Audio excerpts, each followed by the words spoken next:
Eh bien, bonjour à tous.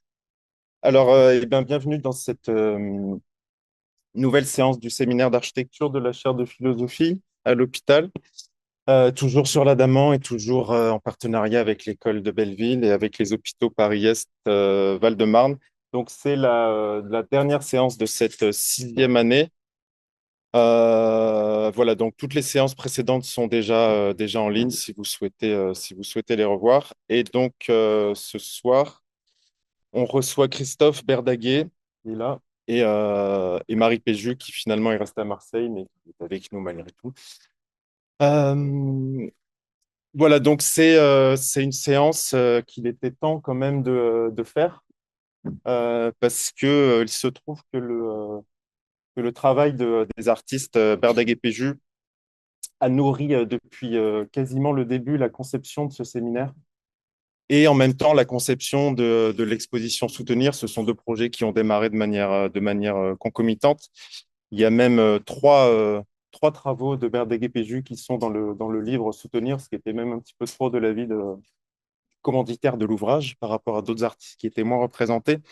Mais il se trouve voilà, qu'il y a des œuvres qui, pour moi, ont été assez importantes dès le début dans la conceptualisation du propos, donc, notamment les psycho-architectures dont je pense que tu vas en parler un petit peu tout à l'heure, j'imagine, puisque ça a même donné le nom au titre de l'intervention ce soir, qui, vous le voyez, était en plus en bonne position dans le pavillon, puisqu'elles étaient juste à côté des célébrissimes sérigraphies produites par l'Adamant, euh, à côté de Dark Jarman aussi, ce qui est pas trop mal. Il y a même Antoine d'Agata derrière. Enfin, on était dans un coin quand même assez sympa de l'exposition. Et même le film de Nicolas Philibert qui était présenté en avant-première dans une version courte de 5 minutes. Euh, et puis ces maisons se sont aussi baladées ces fameuses psycho-architectures, se sont baladées dans la version suisse de l'exposition l'année dernière.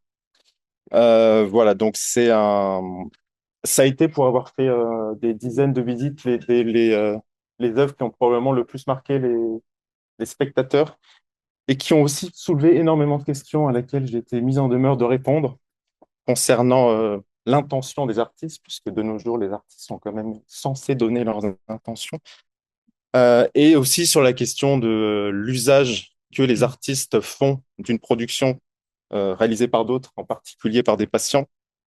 Donc évidemment, ce sont des sujets voilà, sur lesquels tu vas peut-être revenir, puisque malgré tout, il y a l'hypothèse dans ces maisons qui sont voilà, des psychoarchitectures, l'hypothèse d'une forme de correspondance entre une pathologie et une architecture, ce qui est évidemment un sujet voilà, qui pose un certain nombre de questions.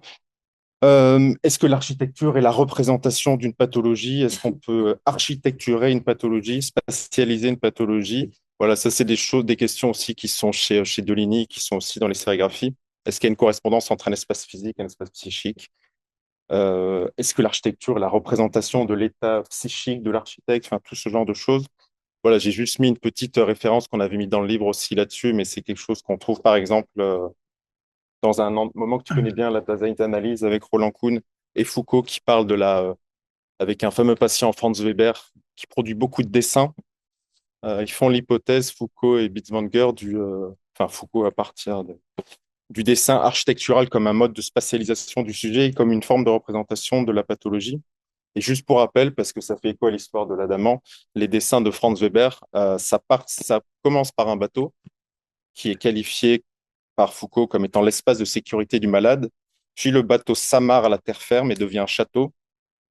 Puis les murs du château se fissurent, l'architecture se dissout, l'espace s'éparpille et fuit dans un espèce d'écoulement sablonneux jusqu'à devenir la grande cité moderne, sans rapport avec son contexte, etc. Donc il y a aussi et ça, ce changement de la spatialisation du sujet à travers ces dessins accompagne, disent Kuhn, pardon, et pas Binswanger et Foucault, accompagne une dégradation de l'état de santé du patient en question.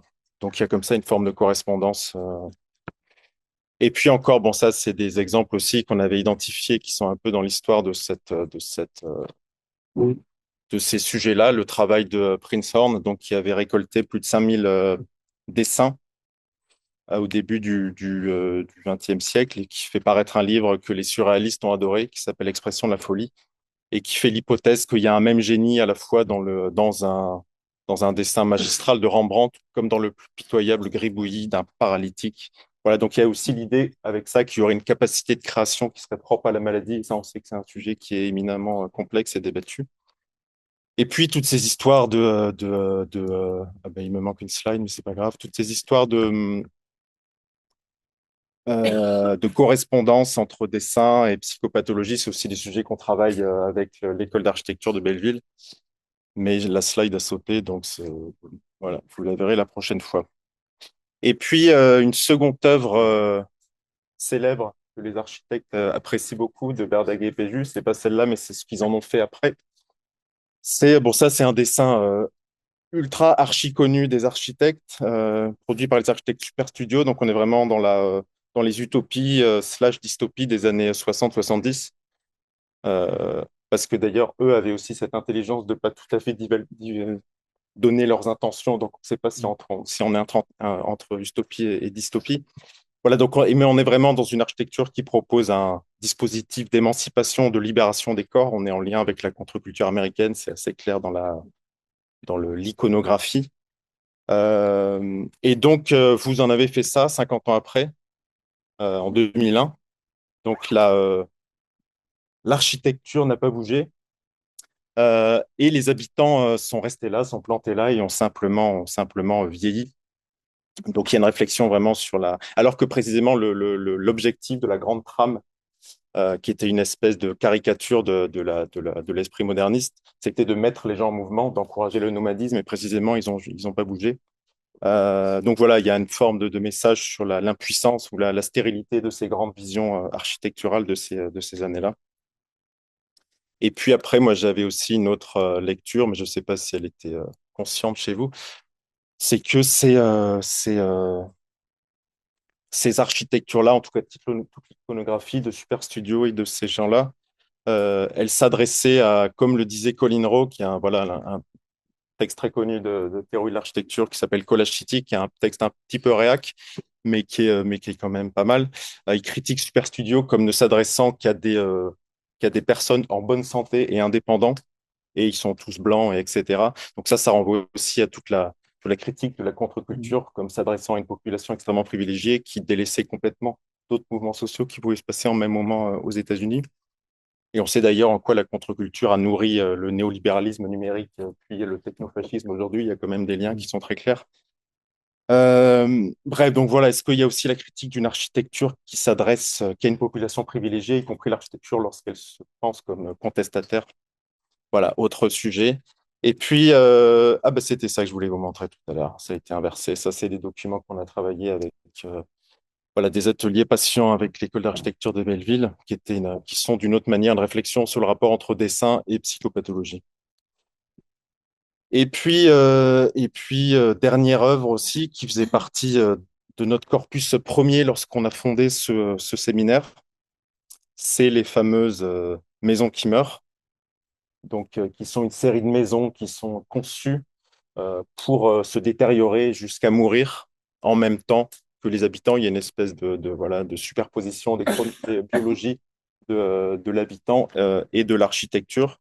Donc là, il y a aussi, en tout cas, c'est comme ça qu'on l'avait compris, une illustration radicale jusqu'au boutiste d'un autre rapport de l'architecture, la vulnérabilité, on a tendance à penser l'architecture sur le modèle du monument comme quelque chose qui doit dépasser la durée d'une vie humaine, qui doit compenser la fragilité de l'homme.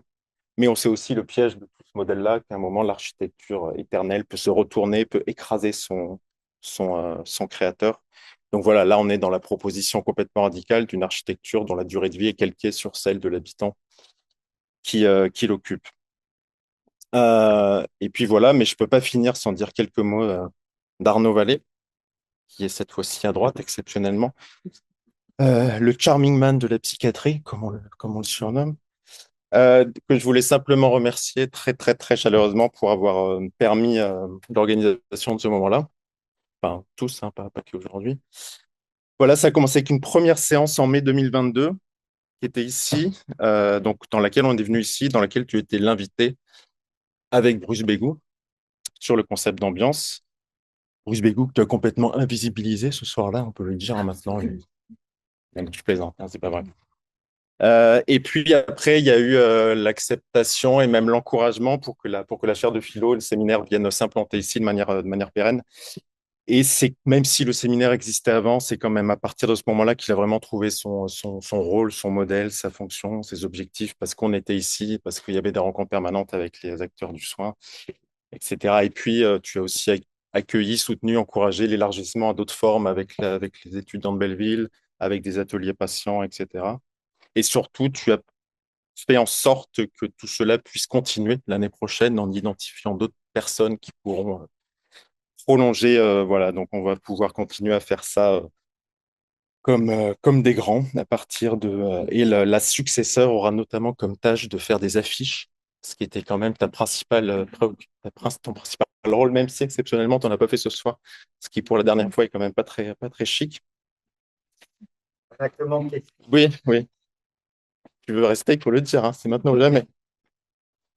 Voilà, et puis dans un texte que tu avais écrit pour le bouquin Soutenir, même si on s'était rendu compte que tu l'avais écrit avant et que tu nous l'as refilé, hein, sache on le savait un petit Non, peu. Tu cites, tu cites Cadic qui dit Je suis vivant et vous êtes mort, en imaginant que tu t'adresses à ceux qui démolissent consciencieusement l'hôpital, et en particulier l'hôpital psychiatrique. Ça m'a fait penser un peu à ce chanteur anglais que tu aimes bien, qui raconte que plutôt que rendre des comptes à son patron qu'il méprise, il a beaucoup plus l'impression d'accomplir quelque chose, d'être utile. Il se sent more fulfilled, making Christmas cards with the mentally ill. Alors voilà, toi, c'est pas les Christmas cards, c'est des posters de ça. Il faudra pas le laisser parce que à la vidéo Morrissey qui parle de psychiatrie, je pense qu'on est dans du double cancelage. Donc là-dessus, merci infiniment pour tout ce que tu as fait pour ce séminaire. Et puis, on laisse la parole à notre dernier invité de l'année, Christophe Berdaguet, qui représente Berdaguet PJU. Merci beaucoup, Christophe. Tu as déjà pitché pas mal de pièces. Je sais pas comment introduire, sinon que effectivement cette invitation a été à révéler, même si c'était flagrant peut-être vu de l'extérieur, mais nous à l'intérieur on l'avait pas complètement conscientisé. C'est qu'en fait tout le travail il s'est construit. On pourrait faire, j'ai presque fait d'ailleurs une sélection qui va dans ce sens, qui est une sorte de patographie du travail, de notre travail, c'est-à-dire comment chaque épreuve, chaque moment de vulnérabilité dans nos vies avec Marie et moi ont donné lieu à des projets. On a pratiqué, on va dire, une forme de judo avec les contraintes de la vie.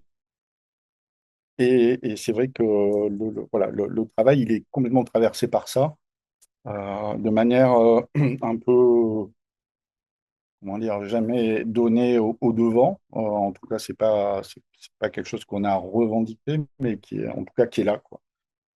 Et donc, il me semblait que aujourd'hui, l'espace dans lequel on est, c'était important de le prendre aussi sous cet angle-là, c'est-à-dire comment la question du corps, de la vulnérabilité, de la maladie pouvait produire aussi des choses. Comment ça peut produire des possibles, des... Et puis ça pose une autre question, au-delà d'une question, on va dire, personnelle,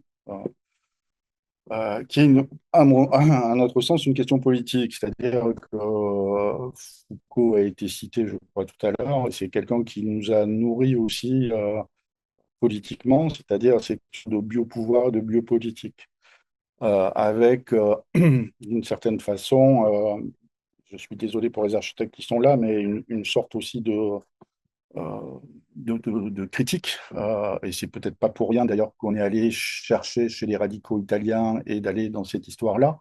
C'est-à-dire quand l'architecture produit aussi des outils critiques sur sa pratique.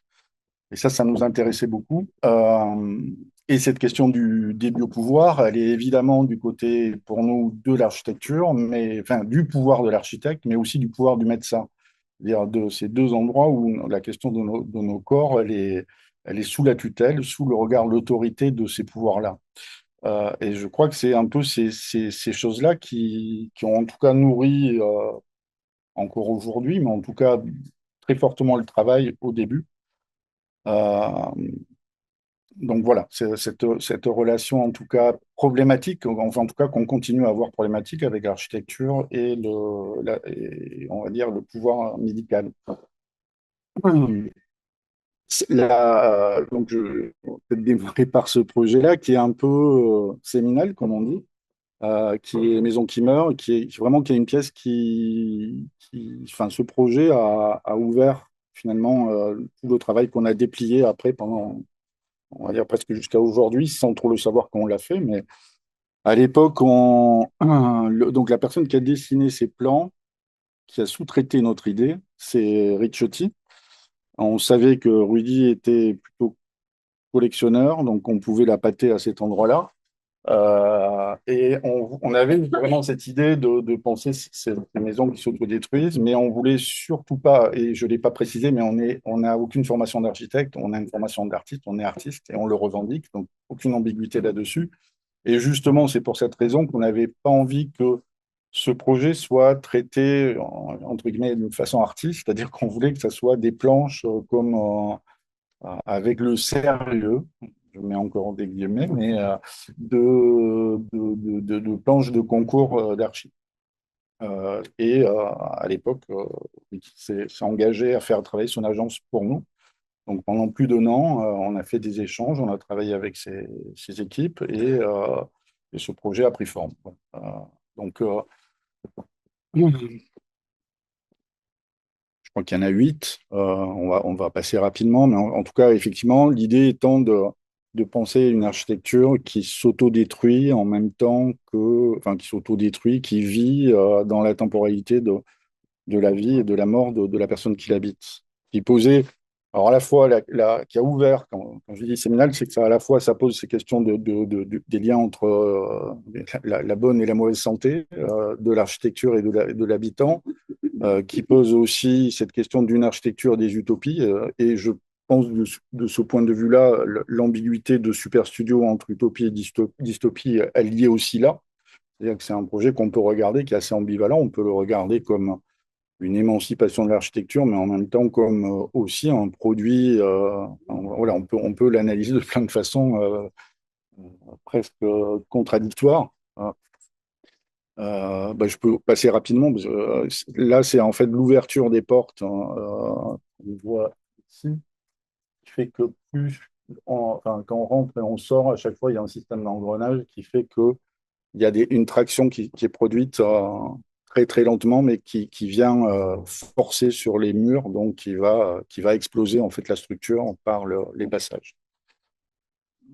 Celle-ci, bon, on va passer rapidement, mais celle-ci était basée sur le poids du bâtiment et en idéquation avec le sol, qui fait que progressivement la maison disparaître et s'enfoncer jusqu'à laisser juste le grenier pour la fin de vie, ce qui est un peu le cas de la plupart des gens qui vieillissent. Finalement, on utilise de moins en moins d'espace. Les caves se remplissent de souvenirs et en fait, on vit dans un espace très restreint. Donc finalement, c'est peut-être une maison qui est faite pour vieillir finalement. Euh, voilà. Et c'est celle-ci qui poussait la logique de la maladie, puisqu'il y avait des palpeurs et selon l'état de santé, la maison était en connexion avec notre état physique. Donc c'est une sorte de miroir de notre état de santé. Bon, là, je passe rapidement. Donc voilà, cette série voilà, on voit les photomontages, alors qui était à l'époque pas du tout en 3D, c'est du collage à l'ancienne.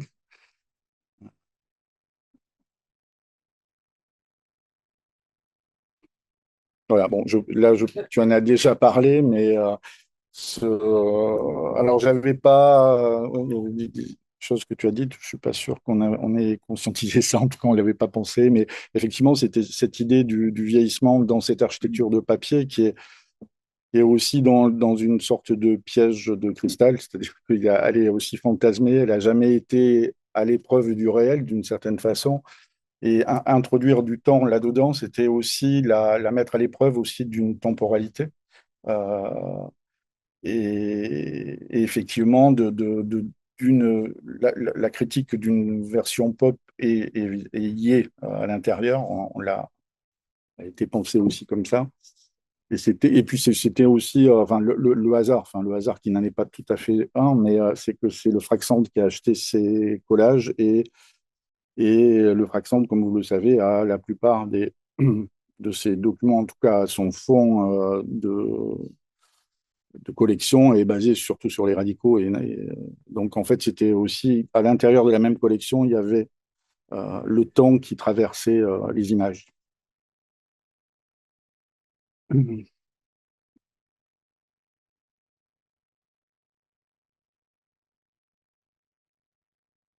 Et peut-être pour rajouter sur cette période-là, c'est vrai que ça a été pour nous, je disais qu'on n'avait pas de formation d'architecte, mais à un moment, on a, en tout cas, les débats qui étaient autour de l'art, enfin, nous ennuyaient encore un peu, ouais, d'ailleurs. Mais dans ces espaces de spéculation, de projet, cette notion de projet d'ailleurs, qui est plutôt propre à l'archi et pas à l'art, a été hyper importante pour nous de penser non pas une œuvre, mais toujours c'est des œuvres dans une dimension de projet. Euh, Et c'est vrai que cette période-là, comme l'art conceptuel d'ailleurs, nous a beaucoup nourri, mais cette architecture conceptuelle et critique nous semblait être un espace, à un moment qui nous a permis de respirer un peu et de pouvoir imaginer des choses. Euh, Peut-être aussi parce que ces questions d'architecture posaient des questions, voilà, de comment on vit, des questions des rapports à la science, des rapports à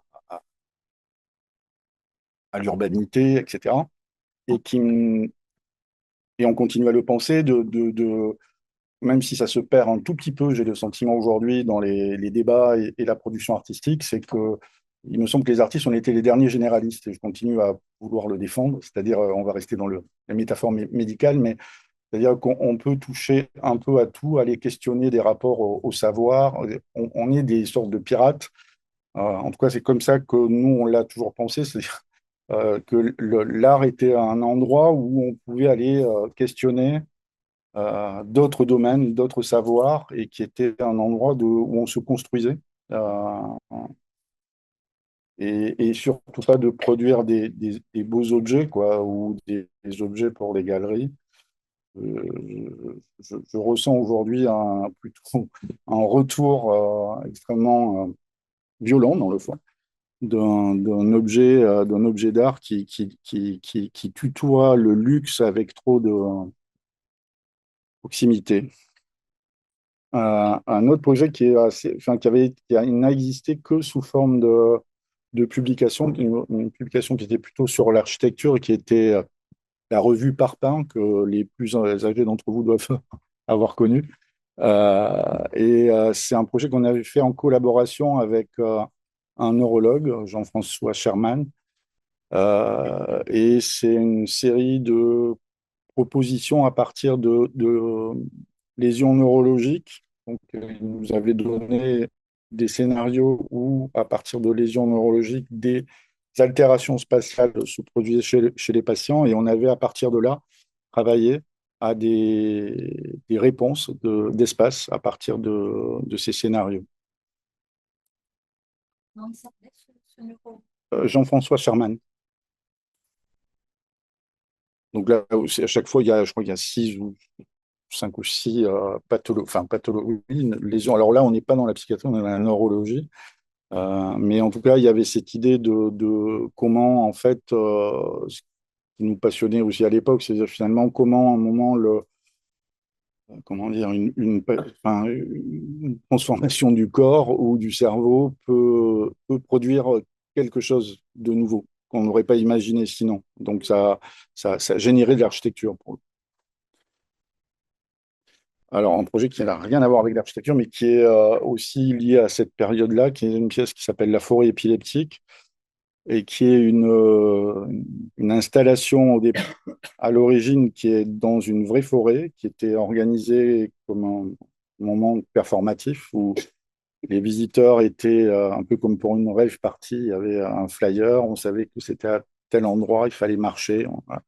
Et c'était une coproduction avec un musée, une trentaine d'énormes stroboscopes qui étaient installés en plein milieu de cette forêt et qui étaient réglés sur des fréquences entre 9 et 12 Hertz. C'est des fréquences qui sont potentiellement permettent oui, de déclencher des crises d'épilepsie. Et donc, on était immergé dans cette forêt qui était, voilà, qui à la fois était une représentation d'un cerveau en crise. Il y avait vraiment quelque chose de, là, c'est une autre version qu'on a faite après en Montpellier. Euh, et, et donc, oui, finalement, il y avait cette idée que la chose qui produisait l'effet était sa propre représentation. Ça, c'est des choses qui nous plaisent assez, c'est-à-dire que finalement, la représentation est l'image de ce qu'elle produit. Mais ça, c'était à Montpellier, c'était dans le jardin botanique qui est aussi historiquement un endroit du soin, puisque c'est le jardin des plantes où on fabriquait tous les médicaments à l'époque. Donc, ça nous plaisait assez de venir occuper cet espace-là. Et puis, ça, vous allez penser que ça n'a rien à voir, mais à l'époque, on était en contact avec un neurologue, et ce neurologue travaillait sur l'épilepsie, donc on avait travaillé avec lui, et il avait constaté que lors de certaines crises, certains patients chantonnaient, produisaient des ritournelles, et ces ritournelles, à chaque crise, ces ritournelles étaient toujours la même, c'est-à-dire ils ne changeaient jamais de mélodie. Et on avait de la chance, c'est qu'à côté de ça, il était musicien, donc il avait enregistré et noté ces ritournelles. Ça nous plaisait assez, c'est-à-dire que donc du coup, c'est cette partition qu'après on a fait jouer au piano, donc c'est une pièce qui a existé comme voilà, un fantôme, mais qui existe. Et donc, en tout cas, cette idée que alors, c'est peut-être déjà un lien avec les psychoarchitectures, c'est que finalement, chacun d'entre nous aurait sa propre musique et que les moments de crise seraient les moments où chacun pourrait chantonner son propre chant qui lui est propre. Et ça voilà. Donc, ces petites musiques, euh, ces partitions font partie un peu de ce projet. Un autre projet, je vais passer un peu vite, qui s'appelle Morphine Landscape, qui est un paysage qui était construit pour une exposition au MAC à Marseille, et qui est un paysage, alors une pièce qu'on ne pourrait plus refaire aujourd'hui, je pense, sur des questions de sécurité, où il y avait de réels patchs de morphine qui étaient dans ce paysage. Et donc les spectateurs pouvaient venir se pluguer littéralement au paysage et avoir l'effet de la morphine. Voilà. Donc ça, je pense qu'aujourd'hui, ce ne serait pas possible. Et puis surtout, on s'est aperçu qu'en fait, il y avait une femme de ménage dans le musée qui avait apprécié énormément l'œuvre parce que chaque jour, il fallait. Ah, ça, j'ai pas, ça doit être 2000. Je suis pas très bon dans les dates. Mais voilà. Je passerai rapidement une autre pièce qui est pas liée directement à l'architecture, même si cette pièce a un lien. Cette fameuse, je ne sais pas si elle est fameuse, mais cette histoire de Reiner Banham qu'on trouve assez belle avec Marie, c'est cette idée de nomade qui se déplace et Banham nous explique qu'en fait, il y a un tas de bois et il s'offre à eux deux possibilités, de construire une petite cabane pour le temps où ils vont s'arrêter et protéger leurs affaires, ou d'utiliser ce bois et de faire un feu. Et Banham nous dit, ben, en fait, là, ils font le choix de faire un feu. Et ce feu va remplir finalement toutes les conditions de l'architecture, produire de la lumière, de la chaleur, de quoi cuire les choses et produire une communauté autour du feu et se protéger des animaux. Et donc, en brûlant le bois, ils font de l'architecture alors qu'ils n'auraient pas fait l'architecture dans le fond en faisant une construction. Ça a donné lieu cette place qui s'appelle Septième Continent, qui est un soleil artificiel qui respire et le tapis est constitué du câble qui l'alimente. Donc, en fait, on est sur l'énergie. Enfin, on est sur l'alimentation de la lumière. Donc, en fait, il y a aussi une relation physique aux matériaux et à l'énergie. Euh, Ça, c'est un flyer et c'est une pièce qui s'appelle Traumatech. Euh, alors, voilà, chaque fois, ces pièces, on n'y est pas arrivé par hasard. C'est qu'à un moment, il y a eu des entrées dans nos pathographies. Euh, et donc, qui est on va dire, un protocole pour, on va dire, d'auto-hypnose, c'est-à-dire pour des gens qui ont vécu des moments traumatiques, de pouvoir essayer de s'en débarrasser, de les ranger. Et donc, le protocole, enfin, plus ou moins, je vous le donne rapidement, mais c'est se remémorer le moment, le trauma, et essayer et prendre une cassette. Donc, à l'époque, là, cette pièce est un peu datée aujourd'hui, mais si on prenait une cassette VHS, hein, on mettait dans le lecteur et on se projetait les images traumatiques dans cet objet-là de façon à pouvoir dire, OK, maintenant c'est là et je vais le ranger, je sais que je vais le mettre dans la bibliothèque. Là, je sais que le trauma, il est là. Il n'est pas n'importe où, je le range. Et cette pièce est au départ une invitation pour une exposition où on, on, on l'a, à vrai dire, plus pensé finalement comme un cinéma conceptuel, c'est-à-dire de retourner finalement de ce que produit le cinéma habituellement, c'est-à-dire je sais qu'au moment où on l'avait fait, je ne sais plus quel film d'horreur avait donné la bonne idée à un gamin de faire la même chose et avait massacré réellement des gens. Donc, comment le cinéma influe sur notre psyché. Et là, en fait, cette pièce était une manière de retourner cette question, de se dire finalement, notre psyché peut faire du cinéma, en tout cas, on peut transférer, on peut aller dans l'autre sens. Et donc, ça a donné lieu donc à une exposition où les gens étaient invités à venir. Donc, il y avait un dispositif d'immersion où il y avait le casque avec le protocole, cette neige électronique qui était comme une sorte de paysage dans lequel on pouvait se projeter et léguer à chaque enregistrement qui sont que mental, mais mis à part l'étiquette qui était notée en mettant, la personne donnait le titre, l'indice qu'il voulait. Donc, voilà. Et on a été dépassé d'une certaine façon par cette pièce, c'est que là où on la voyait que comme une opération conceptuelle d'une sorte d'anti-cinéma, il y a véritablement les gens l'ont utilisé comme enfin, on a pu le constater par les titres ou les choses qui étaient écrites sur les cassettes. Donc, cette œuvre et une œuvre qui évolue, qui est rentrée dans une collection publique et dont la Traumathèque augmente à chaque fois qu'elle est montrée. Là, on doit être à 200 ou 300 cassettes. Alors, je ne sais pas si aujourd'hui, elle n'a pas été remontrée récemment. On se pose la question de savoir euh, si cette pièce est terminée ou pas. On n'a pas tranché. Il nous semble que la question entre le numérique et l'analogique euh, en tout cas, déplace cette œuvre, c'est-à-dire la pensée en numérique. Je pense, on a des doutes. On a peut-être cette croyance un peu que l'analogique, comme ces EVP, l'Electronic Voice Phenomenon, c'est-à-dire que c'est bien dans le bruit de la non-information qu'on peut aller glisser des choses.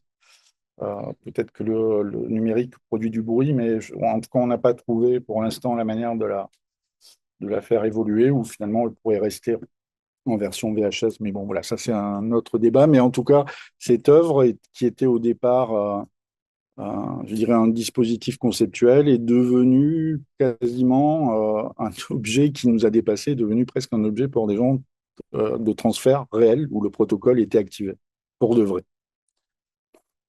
Donc là, on voit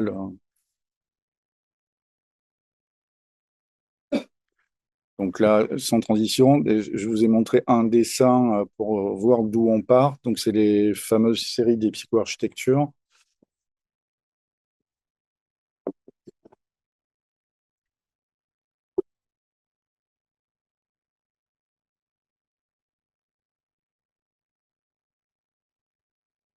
Partent donc toujours d'un dessin, qui sont issus de tests. Alors, là aussi, je pense qu'il y a une sorte de côté ambivalent, c'est-à-dire que ces tests qui sont des tests plutôt de,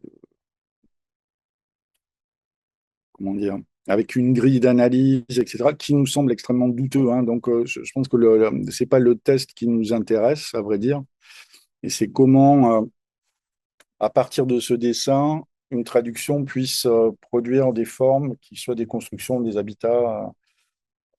Mais en tout cas, c'était plutôt une critique. Alors, je parlais de question de biopouvoir, de biopolitique. Je pense que ce type de test est assez violent sur la façon dont on vient essentialiser ou en tout cas interpréter à travers un dessin qui est, ça est très discutable. Donc, c'est pas du tout. Cette série ne valide absolument pas ce genre de pratique. En revanche, cette idée que, comme les champs épileptiques, que finalement on a une maison en nous qui peut jaillir. Et l'autre élément qui était très important pour cette série, c'est que on voulait absolument pas, comment dire, que qu'on fabrique, si vous voulez, il y avait cette idée, on aime beaucoup cette idée chez Beuys où quand il dit je fais une aquarelle, c'est l'image, elle passe de mon cerveau et elle vient à travers le liquide s'imprimer sur la feuille. C'est-à-dire, c'est comment en fait d'une image mentale, on va produire une forme et quels sont les outils qu'on utilise. Et à l'époque, c'était au tout des. Aujourd'hui, l'impression 3D est un peu utilisé par tout le monde, mais à l'époque, ce n'était pas le cas. Donc, on était peut-être dans les premiers artistes à utiliser ces impressions 3D. Et c'était important pour nous parce que justement, c'est entre la traduction du dessin qu'on faisait en volume et l'objet, il n'y avait pas la main de l'homme d'une certaine façon. Pour nous, c'était important que ces formes soient des sortes d'ectoplasmes, ou je ne sais pas comment on pourrait dire, mais cette idée je crois que chez les Grecs, c'est l'aïkéropoïe, oui, qui est en fait fait par la main de Dieu, c'est-à-dire pas par la main de l'homme. Donc c'est plutôt des maisons faites par des anges que par des humains. Et ça, c'est important pour nous, cette idée que euh, qu'on soit dans le fond très éloigné de l'objet et qu'il apparaisse presque sans nous.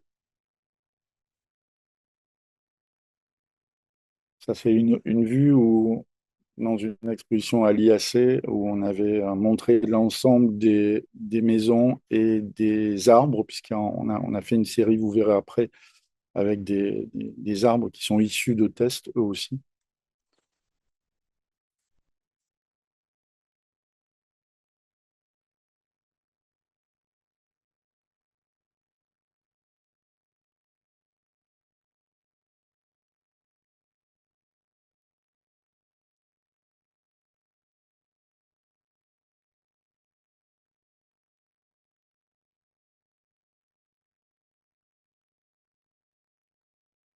Alors ça vous paraît une sorte de coupure, mais en fait il y a un lien. Ça, c'est une commande publique qui, d'une certaine façon, prolonge cette série et qui, au départ, on est invité à produire une œuvre, une commande publique, et à Delme, à côté de Metz, et derrière le centre d'art de la synagogue, il y avait cette maison. Et quand on la visite, on apprend que cette maison a été un funérarium, enfin, était un funérarium au moment où on l'a visité. Au moment où on y était, il y avait un mort qui était encore dans un des espaces. Avait été une école, une prison. Donc il y avait une forme d'hétérotopie là en bloc. Et donc là, on a orienté toute la commande autour de cette maison. Euh, donc voilà, on voit une 3D.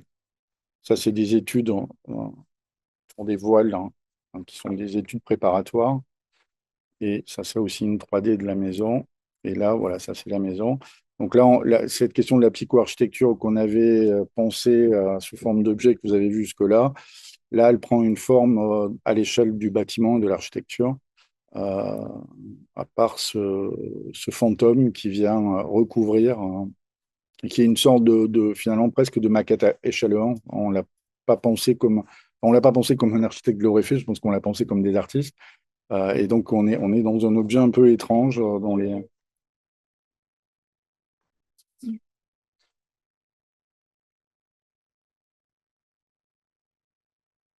Et là, ce projet est en train de prendre la suite des maisons qui meurent, puisqu'il y a eu des malfaçons. Donc, bref, cette pièce va disparaître.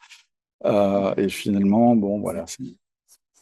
Oui, ouais, ouais. Donc, ouais, la maison que vous avez vue au début, là, toute laide,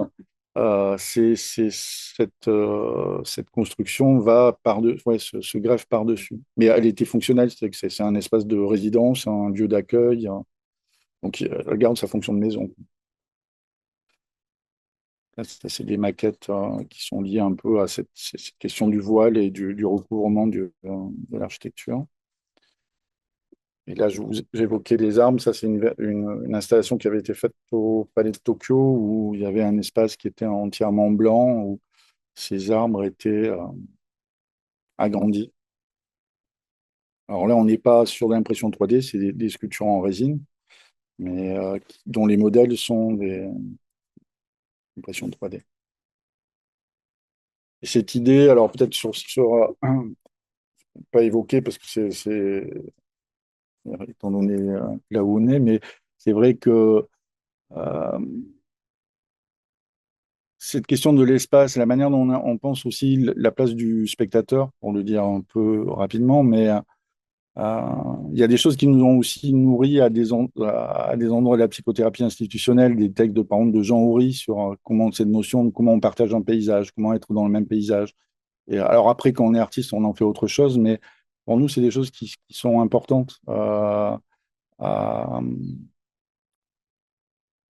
oui, il y a une attention portée aux choses et à l'espace et aux gens qui, qui nous a nourris, peut-être plus que des textes de critique d'art.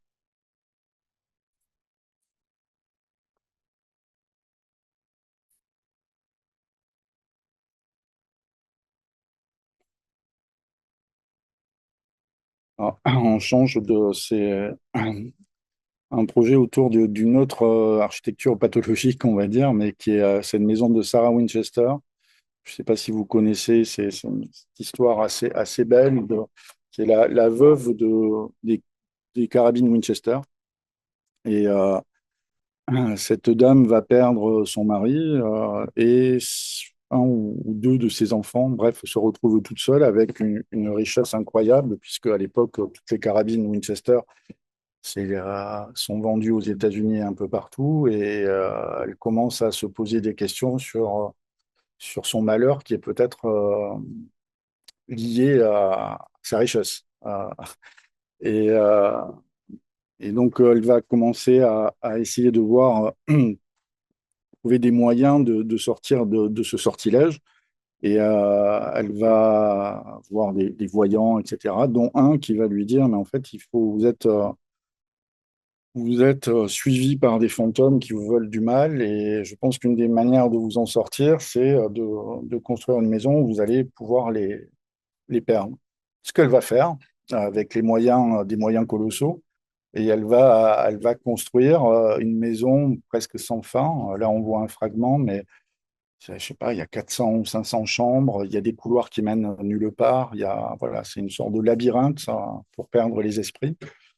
Euh, euh, et donc, toute sa vie, elle va passer ses nuits à faire des séances de spiritisme pour convoquer les esprits qui vont l'aider à dessiner la maison. Et au petit matin, les ouvriers attendent et elle donne les plans qui sont donnés des séances, ce qui est très beau quand même. Euh, donc voilà, cette maison existe. Il y a eu un tremblement de terre, c'est à côté de San Francisco. Il y a eu un tremblement de terre qui a détruit une partie, mais il y a encore, voilà, elle existe.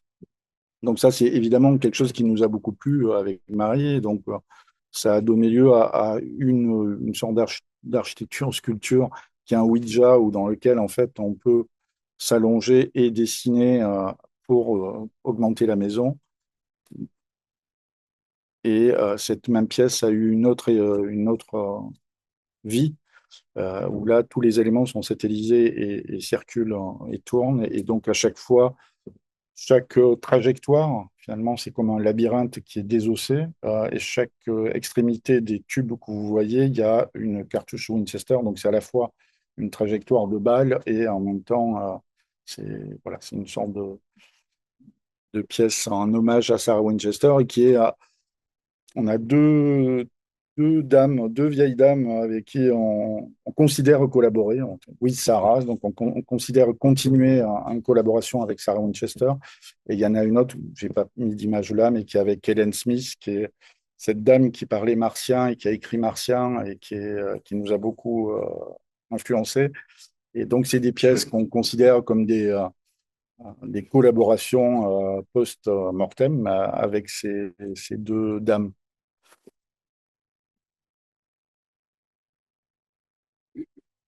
Un autre projet un peu plus récent, suite à une résidence à Tétouan, à Médina de Tétouan.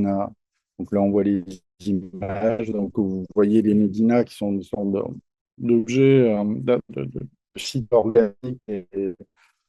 Et donc, on a été en immersion pendant 3 mois dans cette médina. Et on a travaillé à partir de là sur une cartographie. Alors, ce qui nous plaisait, c'était que finalement, c'est vraiment des villes qu'on peut pas choper par satellite. Donc, on n'a pas de plan d'ailleurs. C'est en l'arpentant qu'on arrivait à pouvoir dessiner le territoire. Ça nous plaisait assez, comme des endroits de résistance finalement. Aujourd'hui, voilà, avec Musk autour de nous, je pense que c'est peut-être des endroits comme ça qu'il faut aller travailler. Et donc, cette cartographie qu'on voyait au mur, elle est réalisée on a inventé une sorte d'outil qui enregistre les déplacements. Donc là, on voit un détail. En fait, quand on marche, on sculpte, ou en tout cas, on dessine une carte. C'est une carte qui se fait en marchant et qui prend en compte à la fois la vélocité, la vitesse, le dénivelé. Donc, en fait, on a une sorte de boyau organique, mais qui en même temps dessine quelque chose du territoire. Et donc, cette ville n'étant pas cartoph- prise par le satellite, c'est finalement par le sol qu'elle se dessine par ces boyaux. Et j'ai mis cette image aussi, puisque ça c'est plus ancien, mais qui pose ces mêmes questions on va dire, d'une architecture comment dire, de la cachette, ou en tout cas, où on vient de se dissimuler. Ça s'appelle Dreamland, cette pièce, ça c'est une grande maquette en carton plume, mais à l'échelle où un corps peut rentrer à l'intérieur. Voilà, là on voit un fragment. Et qui reprend, la pièce s'appelle Dreamland, mais qui reprend cette idée des avions furtifs aux États-Unis qui était élaborée sur une zone 51 qui n'était pas cartographiable à l'époque, etc. Donc il y avait cette idée de territoire et d'une architecture et d'un paysage dans lequel on peut disparaître et être effacé des radars. Donc en fait, cette installation, le visiteur peut rentrer à l'intérieur et à l'intérieur, il y a un brouilleur d'ondes qui fait que on est coupé, en tout cas, de toutes les ondes électromagnétiques. Donc, il y a une forme de proposition architecturale, de paysagère et architecturale. Et ça a donné lieu plus tard à cette série qui est pas si éloignée, qui est à partir des tissus électrosensibles pour des personnes qui ne supportent pas les ondes électromagnétiques, où on a travaillé à partir de structures autotendantes. Ça, je pense que si vous êtes en architecture, vous devez connaître un peu. Ces systèmes de structures en tension, euh, qui étaient aussi pensés pour possiblement qui n'ont jamais véritablement se sont pas développés à l'échelle 1, très peu, mais qui avaient cette capacité de couvrir des grands espaces avec peu de matière d'une certaine façon. Il y a peut-être l'exemple du zoo à Londres, comment il s'appelle? Avec la cage des oiseaux, là, ouais, ouais, qui est un peu, on va dire, un exemple. Et donc, ouais, voilà, c'est des casques qui sont branchés sur la prise de terre. Donc, en fait, quand on les porte, on est coupé, là, de toutes les ondes. Donc, il y a à la fois une maquette d'architecture, un casque, voilà, c'est un objet un peu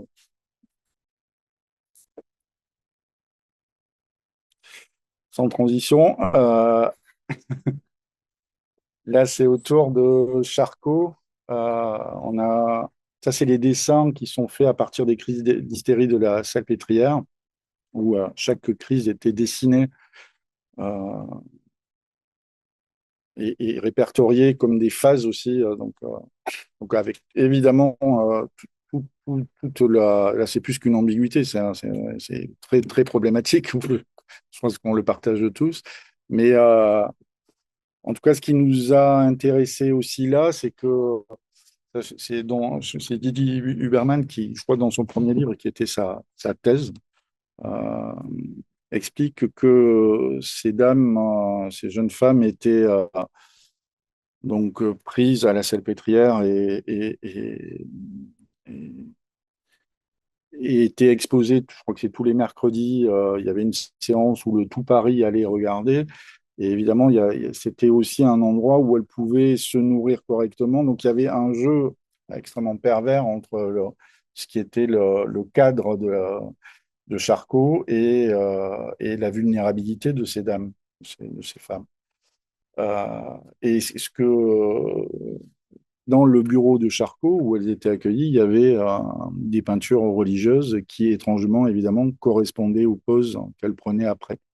Et donc là, ce qui nous intéressait, c'est de voir, là c'est un peu le sujet du jour, mais ces va-et-vient entre comment une œuvre d'art peut agir sur notre psyché et puis d'une certaine façon, voilà, euh, nous transformer, mais ou inversement, comment ces allers-retours, en tout cas entre une représentation, une œuvre et notre état psychique, et comment ces choses peuvent être dans des allers-retours, en tout cas dans des relations un peu étranges. Euh, et donc, ça a donné lieu à ces sculptures-là, qui sont l'enregistrement à partir des dessins. On a presque travaillé comme de l'animation, c'est-à-dire d'après les dessins, on a reconstitué les mouvements qui correspondent à chaque moment de la crise. Donc, je crois qu'elles sont séparées en 6 moments de crise. Et donc, ça produit 6 sculptures qui sont l'enregistrement euh, en 3 dimensions, en impression 3D, là, de ces crises.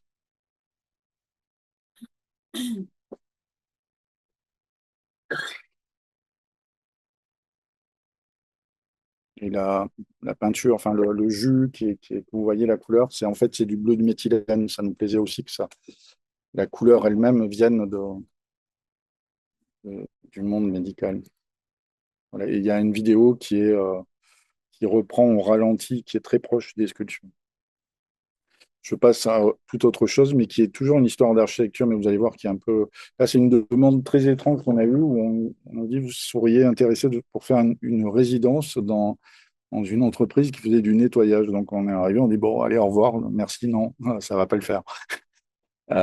Et puis, heureusement, on est resté un peu pour écouter savoir ce qu'ils faisaient, et on a appris que ils intervenaient souvent sur des incendies dans des appartements ou des maisons brûlées. C'est eux qui prenaient en charge tout le nettoyage de l'incendie. Bon, et puis le temps a passé, on a passé l'été à se dire mais qu'est-ce qu'on fait avec ça? Mais quand même, il y a un truc qui nous titillait. Et donc, on a travaillé avec cette entreprise à récupérer ces éponges, qui sont des éponges de nettoyage, et on a produit un pigment, comme finalement le bistre ou la suie est un moyen de produire une couleur. Et donc, on a distillé d'une certaine façon chaque éponge pour en produire une couleur.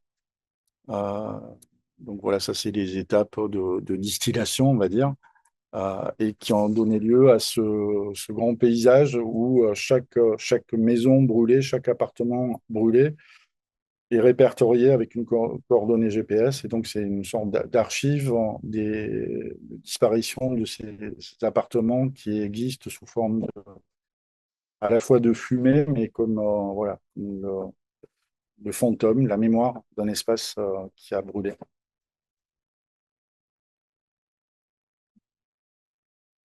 Et quand on arrive après un incendie, alors on va dire que c'est plutôt l'inverse, c'est que les murs sont blancs et ce qu'on voit, le sfumat, le côté vaporeux, est souvent le haut du mur qui, lui, a pris toute la fumée.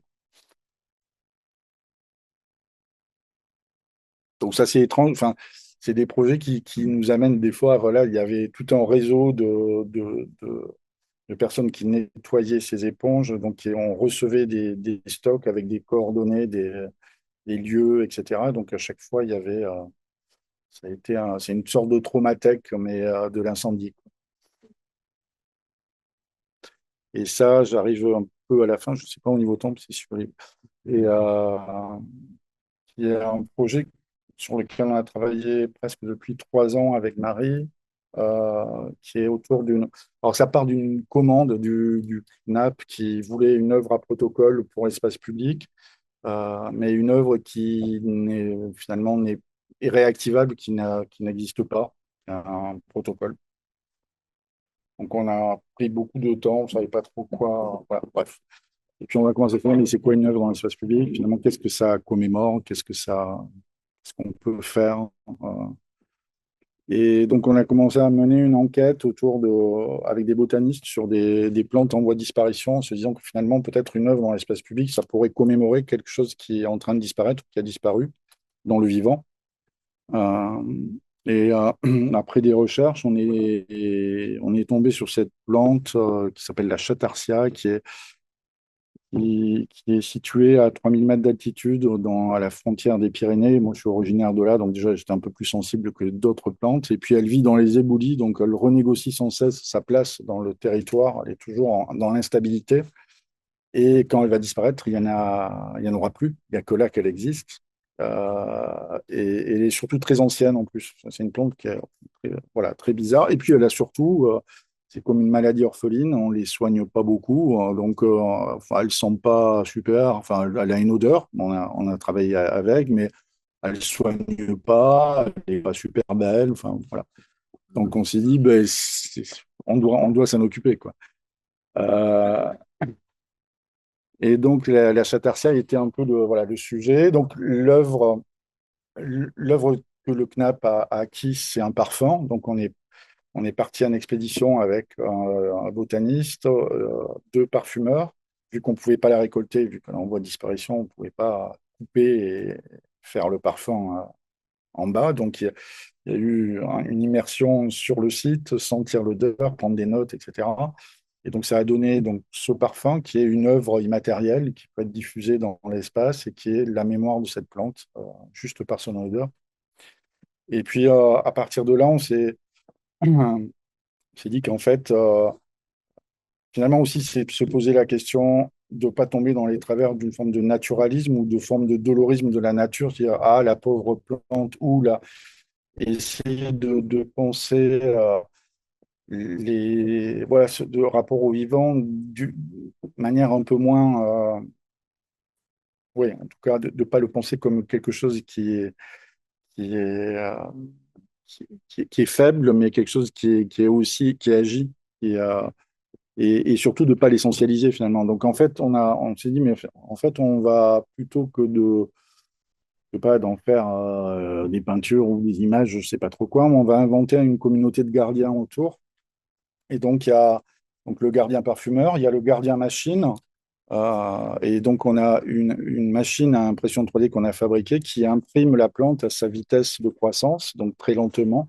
Donc, il y a une plante par an qui est le fantôme de la plante, mais où on a mis le temps de la machine au temps de la nature, du vivant, ce qui est un peu un casse-tête d'ailleurs, parce que c'est pas fait pour ça, c'est fait pour aller vite. Euh, et donc, ça, c'est cette idée de la mémoire, en tout cas de sa forme. Euh, Là, on voit ça donne voilà, chaque fois une forme de plante. Ça, c'est le gardien animal parce qu'en fait, là, en enquêtant sur la plante, son problème, qui est aussi sa solution, c'est qu'il y a des isards qui sont des petits animaux de montagne qui sont très friands. Et donc, en fait, en la mangeant, à la fois, ils la mettent en péril, mais en même temps, en la mangeant, par leur crotte, ça permet de la faire survivre. Donc, c'est un des gardiens. Donc, il est représenté en sculpture comme ça. Et donc, voilà, c'est là, elle s'était présentée dans une exposition sur une plateforme où il y avait tous les gardiens. Et puis, on a demandé à un chercheur écrivain qui s'appelle Théo Bourgeron de d'imaginer de faire parler une sorte de fable où la Chatarcia raconterait un récit. Donc, ça a donné lieu à une sorte de conférence performée où Théo, on a collaboré, enfin, on a écrit, presque co-écrit ensemble, mais cette idée d'imaginer un scénario où la plante prendrait, voilà, ça deviendrait le centre d'un récit et qui va d'ailleurs presque dans le polar où on s'aperçoit qu'en fait, elle a des visées plutôt. En fait, il faut en avoir peur de la Chatarcie. Et donc, ouais, c'était un peu aussi cette idée, comment elle s'appelle, sur prolifération, Anna Tsing, un peu, qui je trouve des positions intéressantes. C'est-à-dire aujourd'hui, comment penser cette question des transformations du vivant, mais justement à des endroits qui sont pas, où le vivant aussi reprend la main à certains endroits et peut retourner, il y a des retours de force. Et c'était un peu ça qu'on avait aussi, à travers cette fiction, on voulait mettre devant. Et vous allez dire qu'on finit, normalement, c'est dans les conférences anglo-saxonnes, on commence par une blague. Moi, je vais finir par une blague. Mais, euh, ça, c'est un projet qui, on ne sait pas où on va aller, mais je trouvais intéressant de finir là-dessus. Et peut-être, vu qu'il y a des étudiants en architecture, je pense que je vous engage à vivre ça. L'année dernière, on a été invité à une exposition à la Panacée, et puis les commissaires on dit, ah, on va vous organiser une rencontre, on a pensé à un truc pour vous. Et donc, on a vécu pendant 2 heures avec Marie dans un simulateur de vieillesse. Et ce que vous voyez, c'est pas un mauvais Mad Max, c'est juste un système où on est protégé par des poids, par des casques, par un ensemble de. Et on se retrouve dans la peau de quelqu'un qui a à peu près 90 ans ou plus, et dans une situation extrêmement compliquée, c'est-à-dire que le moindre trottoir devient un vrai problème. Et alors, c'est plutôt fait, c'est des gens qui ont mis en place ces dispositifs plutôt pour les soignants, pour qu'ils prennent conscience de la façon dont les gens avec qui manipulent, dans quelle relation au corps ils ont. Et, et je pense que tous les maires de villes et de petits villages et les architectes devraient passer une journée avec ça, parce qu'à partir de là, on s'aperçoit que, il y a plein de choses dans le quotidien qui paraissent anodines, mais qui sont juste une horreur à vivre quand on est dans cet état. Donc voilà, on a vécu ça, et on dit, ah, mais c'est super, vous êtes artiste. Bon. Et puis il y a eu un silence, un peu comme pour les éponges, on a dit, bon, super. Et puis là, on y était hier, on est allé à Montpellier pour une autre séance pour découvrir sur des questions d'ergothérapie, comment penser les espaces et le quotidien, comment anticiper. Euh, et donc, on s'est dit, mais finalement, on peut arriver à se projeter comme des vieillards, qu'est-ce qu'on va être physiquement, mais en tant qu'artiste. C'est rappeler ce texte d'Adorno qui est assez beau je crois que c'est sur Beethoven, où il parle du style tardif, c'est-à-dire comment les artistes, quand ils arrivent dans un grand âge, leur dernière ligne droite, transforment totalement le travail et deviennent, voilà, il y a une sorte de simplification d'épure. Enfin bref, en tout cas, il y a ce style de tardif qui nous est revenu d'Adorno, et on s'est dit, mais finalement, est-ce qu'on ne pourrait pas enfin, c'est la question qu'on se pose actuellement, est-ce qu'on ne pourrait pas se poser cette même question, c'est-à-dire de comment se projeter, non pas sous-dater nos œuvres, mais les surdater et imaginer notre production dans un futur vieux, de vieil artiste, autant physiquement que artistiquement. Et donc, c'est une sorte de fiction spéculative sur laquelle on est en train de réfléchir et de travailler. Et peut-être par rapport à ce que même si on a été extrêmement nourri par cette histoire des utopies, des dystopies, d'une architecture critique, je crois qu'effectivement, et je suis entièrement d'accord avec toi, c'est qu'on voit aujourd'hui que, alors je sais pas, c'est peut-être sévère de dire, comme tu l'as dit, que ça a alimenté des formes aujourd'hui réactionnaires. Je pense qu'elles se sont servies effectivement là-dedans. Euh, mais on n'est plus en capacité, en tout cas, je pense que la question ne se joue plus à cet endroit-là, enfin, pour nous, C'est-à-dire la dystopie, on est en train de la vivre. Donc il est quasiment impossible et difficile, à moins d'alimenter encore ces pouvoirs fascisants qui produisent ces récits. Donc il faut inventer d'autres espaces, et donc peut-être les récits spéculatifs, ils vont être sur des questions de vulnérabilité, justement, et pas de, et pas de produire encore d'autres projections qui vont être récupérées. Et donc, ouais, effectivement, je pense qu'on est dans une situation très, très complexe. En tout cas, comment nos imaginaires aujourd'hui, euh, et effectivement, ces questions des récits spéculatifs sont passés de l'autre côté, ne sont plus du côté des formes des progressistes. Et donc, ces imaginaires, il va falloir les reconquérir à d'autres endroits. Et ça va être du job parce que là, là, on est dépossédé de ça. Euh, donc, effectivement, je- enfin, là, je pense plus, enfin, s'il y a des étudiants, hein, de futurs architectes, je pense que c'est important d'être dans ces projections-là parce qu'elles permettent de prototyper et puis de sortir de quelque chose qui nous met comment dire, nous bloque dans un réel qui est, voilà. Et donc, se projeter, avoir un imaginaire, c'est capital, mais on est en face une autre forme d'hégémonie culturelle. Je sais plus, j'en parlais dans le train avec une amie, et je me dis, tiens, c'est bizarre quand même, à l'époque, quand on a entendu que Sarkozy évoquait Gramsci et l'hégémonie culturelle, on s'est dit, tiens, c'est bizarre quand même. Sarkozy, Gramsci, il y a un truc. Ben, ça préfigurait que non, à l'époque, c'était que des mots. Aujourd'hui, ils ont bien compris ça. Et donc, la question des imaginaires, de l'hégémonie culturelle, elle s'est déplacée. Et il va falloir, je sais pas, je n'ai pas de solution, mais en tout cas, il va falloir qu'on bosse tous et toutes pour essayer de la re-questionner. Merci.